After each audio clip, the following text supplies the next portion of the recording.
Hello everybody, welcome to another broadcast. My name is Emily Sopo and I am the creator of Heart My Body Fitness. I'm also a personal trainer, group fitness instructor, and assistant director of a fitness facility. And I am excited to share this topic with you today. It's something that I've actually had on heartmybodyfitness.com for a while, this blog post, since I started the website in early January 2017. But I haven't really talked about it much, and I was at a fitness convention this week and it really got me thinking about this topic, which is how to navigate relationships, particularly relationships that are toxic to us in regard to our health and fitness goals.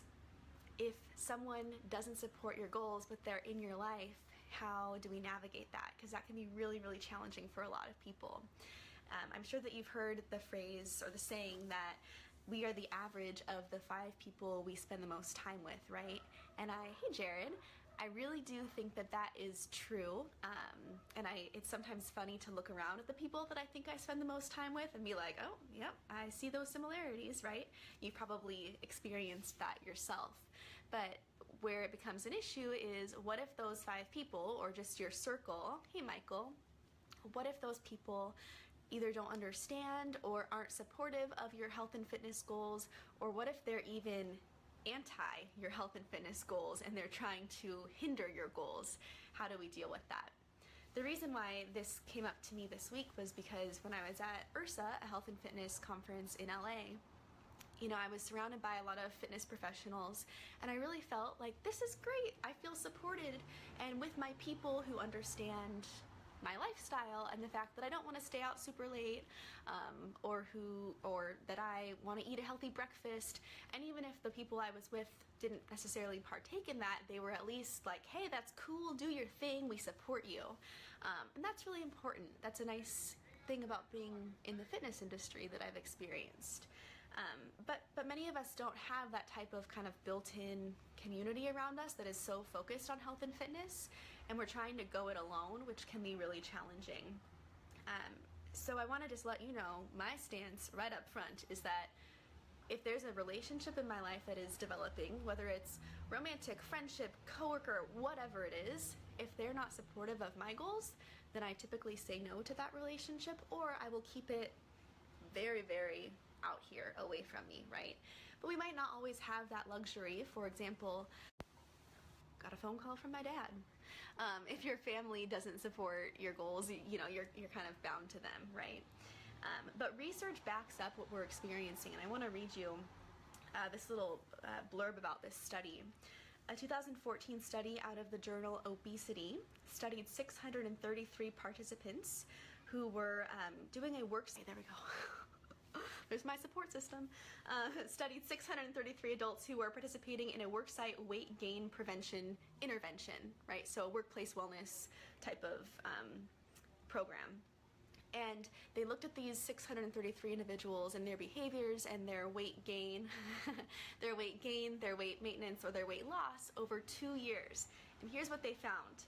Friend and coworker support for healthy eating and family support for physical activity were associated with weight reduction after 2 years. So friends and coworkers supporting your healthy eating behaviors and family support for physical activity behaviors resulted in weight loss, which is great, right? Those people had at least a circle with their friends and family and coworkers to help them to lose weight, if that was their goal. And then the flip side of that is that family social undermining for healthy eating was associated with weight gain after 2 years. So family members undermining your healthy eating behaviors resulted in weight gain over that 2-year time span, right? So that's exactly it right there. Our family, our friends, and our coworkers, those are the people we spend the most time with, right?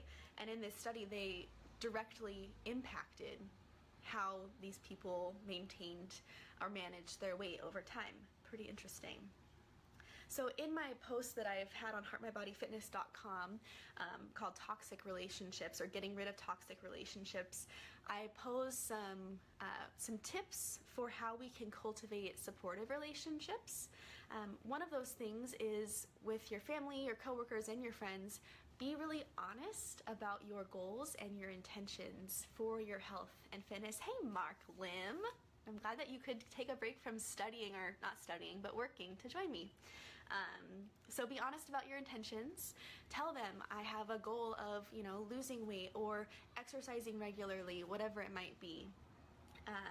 And then ask for and offer accountability to those people, right? So maybe it's like, okay, your family, I'm going to be exercising and waking up pretty early in the morning, so hey Julie, so I'd really appreciate it if you guys were cool with me going to bed at 9, like that's just gonna be what I do, please don't pressure me to stay up late, that type of thing. So that's, asking for accountability. Maybe they're even gonna have to be the ones to tell you, hey, it's time to go to bed, or hey, I see you reaching for that candy jar, you really want to do that right now, right? So ask for accountability, and then offer accountability. Something like, okay, we're gonna go to the gym together 3 days a week. We're coworkers. We're gonna meet there, work out together, shower there, and then go to work, right? And then you have a built-in accountability system, which can be so helpful. I find that at the fitness facility where I work, most people, they don't necessarily come for the exercise, even though the exercise is awesome. They don't necessarily come because they're stoked to exercise. They come because they're stoked that other people are there waiting for them, and then they can have a social and a healthy, interaction, which is great. And then find other people with similar goals. This is so important when we're picking who we're spending our most time with, right? If someone is, not exercising, not eating healthfully, and really just not taking care of their bodies, then that might not be someone that you want to spend the most time with, right? So on the flip side of that, being mindful of toxic relationships. These are relationships with people who maybe don't support, don't understand, even go out of their way to hinder your health and fitness behaviors. And how can we mind them? I hesitate to say, get rid of them, because we can't always get rid of those people, right? They might be related to us, or we might be married to them, or whatever the relationship might be. We can't always get those relationships completely out of our life, but we can be mindful of how we interact with them. So in some cases, those people might not understand your goals. So in that case, I'd say tell them. Share your goals with them so that you can be on the same page and they can understand maybe why you're saying no to certain activities, or just why you're behaving in the way that you are. Those people also might be jealous that you're making a change in your life and they are not, in which case you might not necessarily be able to help them with that, but you can at least be a model for the type of lifestyle that they could lead should they choose to do that. And then they might just want the company, right? Misery loves company, so they might want you to engage in behaviors that aren't going to serve you well. For example, I've had friends in the past, and no one that I'm friends with now, but maybe they'd feel bad that they were eating something that they deemed to be unhealthy, and so they would push that upon me as well, thinking, okay, well, if she's doing it, then I have permission to do it too, right?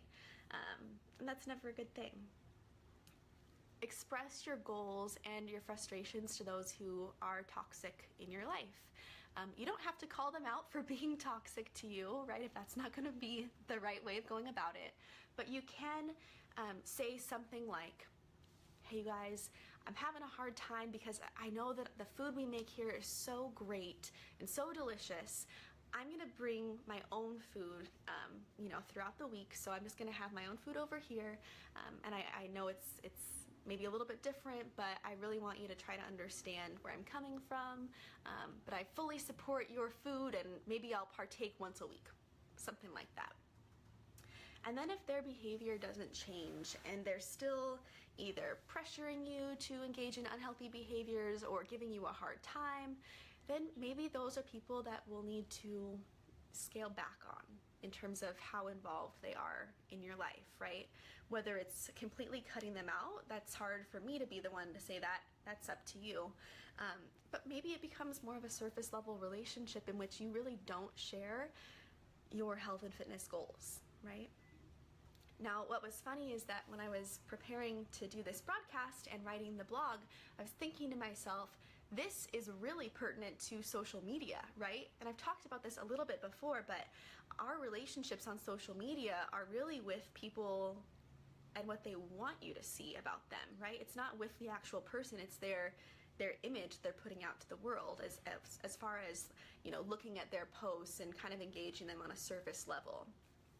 And that can really hinder our self-esteem and our well-being. And research does show that. And let me tell you, I found this so interesting. There was a 2014 study by Vogel, Rose, Roberts, and Eccles out of the University of Toledo. And it was in the Journal of Psychology of Popular Media Culture. And what they found was that college-age students, particularly females, who used Facebook more often, had lower trait or long-term self-esteem. So higher frequency of Facebook usage yielded lower long-term self-esteem, especially when those people had greater exposure to, and they called it, upward social comparisons. So they gave the example of people who are more interactive on social media, or who have more likes or more follows, or, you know, whatever it might be. Those were the upward comparison, and so more exposure to those people we viewed as of a higher status gave us more of a low self-esteem. They lowered our self-esteem. And I think of this as like, you know, when you go on to Facebook or Instagram and you see people who have more money, or who have these wild, crazy experiences that you might not be having, or who have these bodies that are just like, whoa, oh my gosh, right? And that can be really negative in terms of our long-term self-esteem. And they also found that participants' state self-esteem, so how they felt in that moment about their self-esteem, was lower when they looked at profiles with that upward comparison rather than profiles of people who they viewed as a downward comparison of a lower status or fewer interactions on social media. And I find that really interesting, right? It makes sense that we'd be comparing ourselves, and if we're trying to compare ourselves to people who we view to be of a higher status, that it would make us feel worse. But also just the fact that more exposure to that did impact their self-esteem, that's heavy, right? So this is one study about Facebook, but there are more studies coming out about Instagram and, you know, various social media platforms. And I know it's ironic because I'm on Facebook right now talking to you, right? But you can view Heart, Mind, Body, Fitness all the time. It'll make you feel great, right? But in general, trying to limit our social media exposure can maybe help us with our self-esteem. So a few tips from this. Next time you're on social media, think about how you're feeling during and after that experience. I've gotten pretty good at this, but I will say that sometimes it can be hard. Sometimes social media really can affect how you feel. So if you notice that during or after your social media excursion that you are in a more negative mood, or are questioning yourself and your fitness and your accomplishments and all those types of things, unfollow or limit the amount of time that you are spending following those people or accounts or content. You know, with what I try to do, when I'm trying to do professionally, I have to view a lot of fitness accounts because I want to know like what everyone else is doing, kind of what's the industry norm. That means I'm seeing a lot of photos of people who are half naked with their six packs, and you know, after a while I just have to shut it down. So I give myself a little bit of a time limit on how often or what duration I can view those accounts. And then if you notice people who put you in a positive mood, follow those people, and then find similar accounts to those who produce similar content to make you feel better. An example is that I try not to follow a lot of fitness celebrities unless they're showing me what they're doing, like a video, or they're entertaining me. I don't really need to see their butt or their abs like all the time, right? But if they're teaching me how to do a new exercise, like, yes, sign me up, because then I feel like I can learn from them, I can grow from you, and you make me feel like, ooh, I'm gonna go try this, I'm excited about this. So to kind of summarize all of it, limiting the amount of time that we're spending both with those people in person who are toxic and with those accounts on social media who we view as toxic can impact our self-esteem, which of course then can impact everything else that we do, right? that's part of the reason why I wanted to create Heart My Body Fitness, was because I wanted to build up a community of particularly women, men you're welcome to join as well, but particularly women who have similar goals and who can build each other up. And so part of how you can contribute to that community is by using the hashtag HMBGirl when you post to social media. It's Heart My Body Girl when you post to social media, so that we can continue to build up and share that positive thinking and just positive behavior in terms of our health and fitness. That's all I have for you guys today. I would love for you to share this out. You can comment in the comment section below this video and just tag someone who is a positive influence in your life, or a positive relationship, or maybe someone who needs to hear this because maybe they need a little bit of guidance in navigating some toxic relationships. I will see you guys next time. As always, have a wonderful day. Thanks so much for joining me.